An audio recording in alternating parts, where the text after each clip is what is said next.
লামডিং এর 27 নম্বর জাতীয় সড়কের পাশের আইওসি তেলের ট্যাঙ্কার গাড়ি থেকে তেল চুরি করার সময় হাতে নাতে পুলিশ আটক করেছে 3 চোর চক্রকে।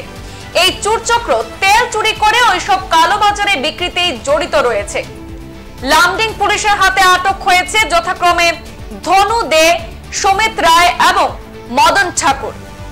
লামডিং আইওসি থেকে AS26C 9808 নম্বরের তেলের ট্যাঙ্কার জোরহাটে যাওয়ার পথে লামডিং 27 নম্বর জাতীয় সড়কে তেল চুরি করার সময় লামডিং পুলিশ অভিযান চালিয়ে ধৃত 3 জনকে আটক করার পাশাপাশি তেলের ট্যাঙ্কারও বাজেয়াপ্ত করেছে।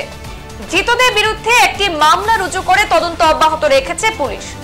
কতদিন থেকে এই চক্র অপকর্ম চালাচ্ছে আর কারা এই চক্রকে মদত যোগাচ্ছে তা খুঁজে বের করে আইনের আওতায় আনতে লামডিং পুলিশের জোর তৎপরতা অব্যাহত রয়েছে।